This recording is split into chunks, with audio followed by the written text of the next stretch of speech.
حضرت ابو طالب مکی علیہ رحمت کی پکڑی ہوئی ہے تو ہم آپ کو ہمیں تو دن ہے کہ اس طرح کی باتیں الگ سے دکھا دیں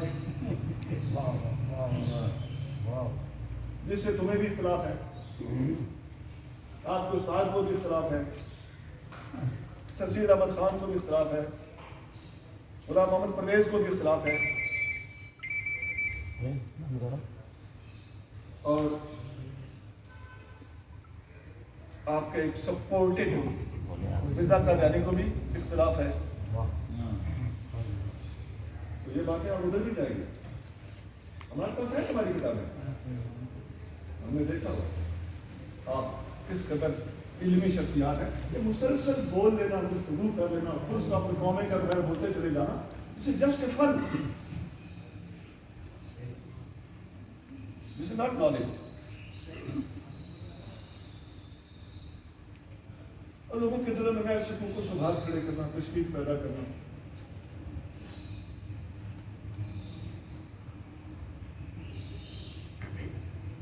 کسی کی ذاتی بات، صوفی کی ذاتی تحقیق، کسی نام نہاد صوفی کا ذاتی تسامح، غلطی یا ٹھوکر، یہ الگ چیزیں، یہ ہر طرف ہوتی ہے. یہ مفسرین کے ہاں چیزیں پائی جاتی ہیں، محدثین کے ہاں پائی جاتی ہیں، فقہاء کے ہاں پائی جاتی ہیں، خود آپ کے ہاں جناب والا کثرت سے پائی جاتی ہیں.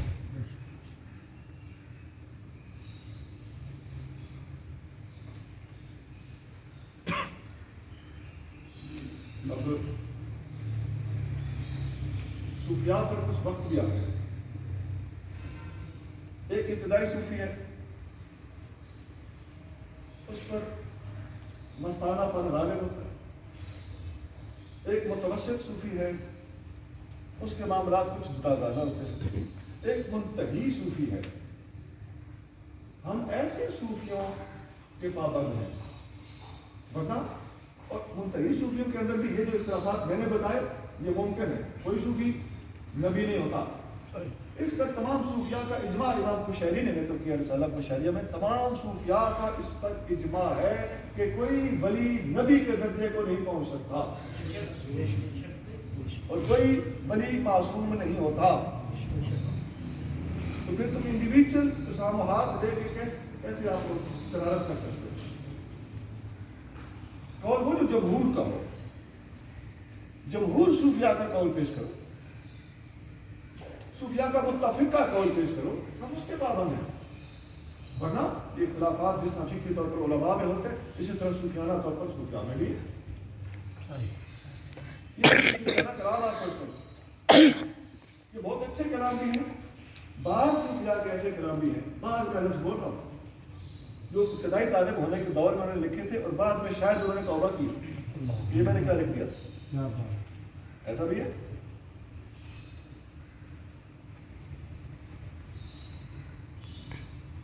یہ سمجھنے والے سمجھ رہے ہوتے ہیں. آپ صوفیاء کے محفل میں تشریف لائیں اور تنقیدی نظروں سے نہیں، جہاں پر چپ کر کے بیٹھا رہا کریں گے. سبحان اللہ. ہمیں اللہ کی در سے امید ہے، اللہ کے ہم فقیروں کی دعائیں اگر سن لی اس نے تو آپ پر بھی مہربانی ہو جائے. ہمیں آپ سے محبت ہے، ہم غلطی ہے، ہم دیکھنا چاہتے ہیں کہ آپ اللہ اس کے رسول کو قریب ہو جائیں. لیکن یہ ہمیں نہ پٹیاں پڑھائیں کہ یہ طریقہ اپنا گھڑ لیا. نہیں، طریقہ ہم نے اپنا نہیں گھڑا. خدا کی قسم یہ طریقہ قرآن حدیث سے محفوظ ہے. اور نبی کریم صلی اللہ علیہ وسلم کے زمانے میں اصحاب صفہ کی تربیت اسی ناج پر ہوتی تھی. یہ بہت بڑا مضمون میں نے بول دیا. اور صحبت میں بیٹھنے سے کام چلتے تھے، اور صحبت میں بیٹھنے والے کو صحابی اسی لیے کہا جاتا ہے.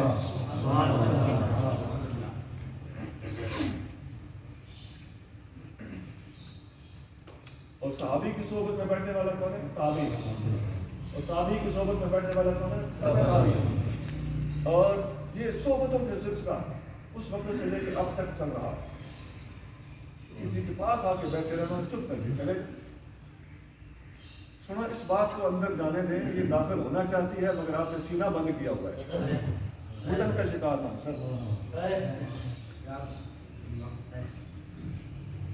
اللہ ہمیں اللہ کی مخلوق سے اور اللہ کے محبوب صلی اللہ علیہ وسلم کی امت سے درجہ بدرجہ سب کو کرے. اسی طرح آپ بھی اپنے درجے میں ہماری محبت کا نشانہ ہے. یہ نفرت نہیں ہے. کسی کو سمجھانا نفرت نہیں ہوتا, کسی کو سمجھانا ہمدردی ہوتا ہے. حدیث میں آتا ہے کہ ظالم کی مدد کر, مظلوم کی بھی مدد کر. ظالم کی مدد اس طرح کہ اس کو ظلم سے روکا جائے.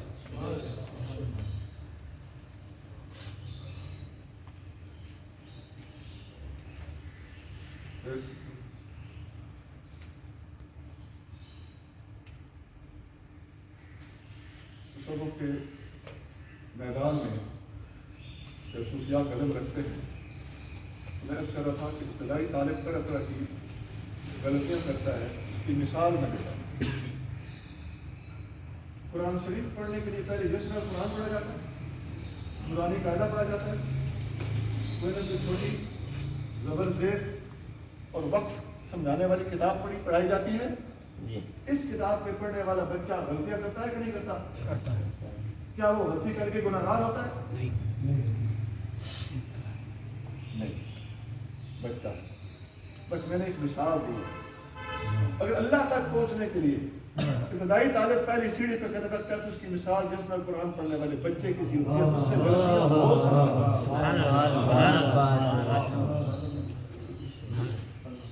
اسی لیے ایسی باتوں کو ہم لکھتے نہیں ہیں, شائع نہیں کرتے.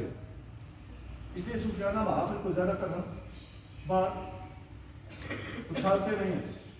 یہ بچے ہیں, ہو سکتا ہے پہلے اسٹیج پہ ان سے کچھ خرابیاں سرگرم ہوں, ان سے کچھ دیوانی حرکتیں صادر ہو جائیں, ان سے کچھ غلط قسم کے, اور ان کے وقت کے مطابق وہ لگا رہا ہوگا, لیکن مرشد کو پتہ ہے کہ یہ بات آگے جا کے ٹھیک ہو جائے گی.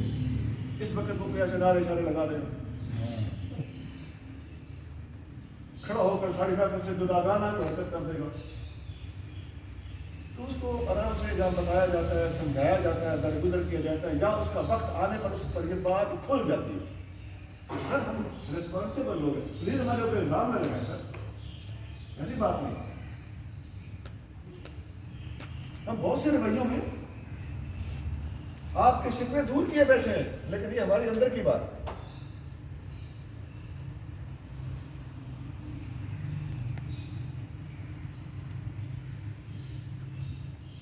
اب ایک پہلو یہ بھی ہے کہ بعض تصوف کے نام پر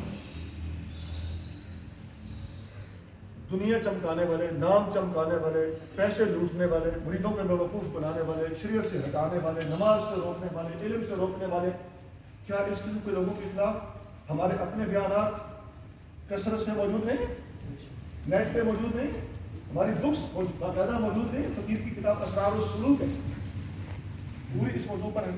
یہ ساری باتیں ہم نے اس کے اندر بیان کی ہے کہ تصوف اصل تصوف کچھ اور ہے, اور بعض لوگ جو تصوف کا نام استعمال کر کے غلط راہ پہ چلے ہوئے ہیں, ان کا رویہ کچھ اور ہے.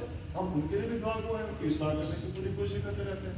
وہ ہمارے بگڑے ہوئے بھائی ہیں اور ہم چاہتے ہیں کہ اللہ تعالیٰ ان کی اصلاح فرمائے. حضور کریم صلی اللہ علیہ وسلم کی امت ہے, اسی نسبت سے ہمیں ان سے بھی محبت ہے, لیکن محبت کون سی؟ وہی اصلاح کرنے کی خاطر. جب وہ محبت اس کا نتیجہ اصلاح ہوتا ہے. اب سوائے اس کے گفتگو کے بعد ایسے دوستوں کے پاس سوائے ہمارے خلاف بدگمانی یا غلط رپورٹ یا ہماری کتابوں کو پڑھ کے ان کو غلط طریقے سے سمجھنا یا سمجھ نہ سکنا, یا کسی ایک صوفی کا, دو صوفیوں کا, 3-4 صوفیوں کا قول لے لینا اور صوفیاء کے متفقہ فیصلوں کے خلاف کسی انڈیویجول کے قول کو اچھالنا, مذاق اڑانا. یہ سر ہم نے بہت پڑھا ہے, اپنی طرف سے اتنا ہم سے ہو سکتا تھا, یہ ہم صرف باقی تو باقی ہیں, ہم صرف اور صرف مستشرقین کے اور ان کے ایجنٹوں کے اپنے اختلافات جمع کر کے آپ کے سامنے رکھیں, آپ کے سامنے شیشہ آ جائے. یہ چیز ہر جگہ ہوتی ہے. ڈیسائیڈ کون کرے گا؟ جمہور اور اجماع. علم فقہ ہو یا علم تصوف ہو, فیصلہ جمہور اور اجماع نہیں کرنا ہوتا ہے. انفرادی طور پر آپ نے دیکھا بعض لوگ کپڑے اتار کے بیٹھے ہوتے, مزدور لوگ, کیا وہ ہمارے دین اسلام اور تصوف کے ریپریزنٹر ہوتے ہیں؟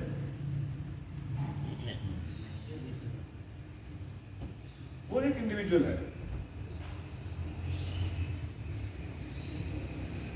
اس پر میں پہلے تو بھی جا سکتا ہوں لیکن میں جانا نہیں چاہتا، کیونکہ وہ بھی ہمارا تصوف کا نمائندہ نہیں. صوفی ہونا اور بات ہے اور صوفیاء کا نمائندہ ہونا یہ اور بات ہے.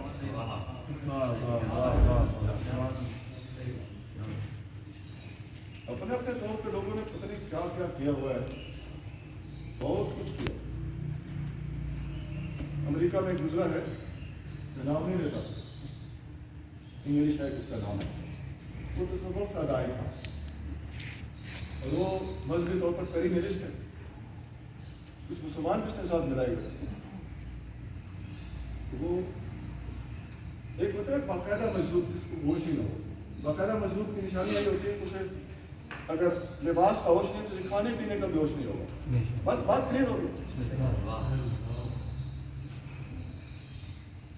اور باقاعدہ مجذوب کی ایک اور نشانی بھی ہے، سچا مجذوب ہمیشہ سالک ولی کو دیکھ کر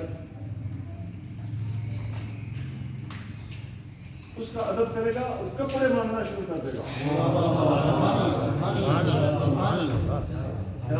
آپ لوگ ایک پروپیگنڈے کا شکار ہیں. کچھ لوگوں کو دیکھا ہو جب سرسام ہو گیا اس کی وجہ سے وہ دور نزدیک سرسام والا کو دور سے سنائی دیتا ہے. تو وہ مریض ہونا اور مجذوب ہوتا ہے، اور اصل سالک کے مقابلے تو اللہ کی ذات میں فنا ہونے والا مجذوب وہ اور ہوتا ہے. سر اور یہ ہے، مان لو میں سر آپ کو ہی کہہ رہا ہوں، یہ ہے آپ فرق نہیں کرتے، مکس اپ کر کے بیٹھ جاتے ہیں.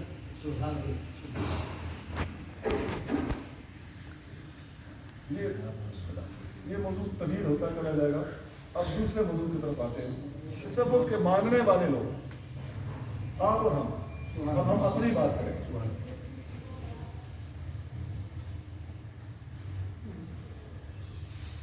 اس سلسلے میں ہمارے پاس بنیادی بات یہ ہے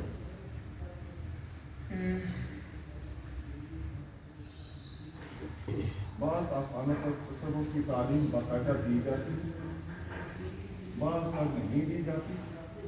ہوتے کامل ہیں اور بعض کامل ہی نہیں ہوتے، صرف کاروبار ہوتا ہے.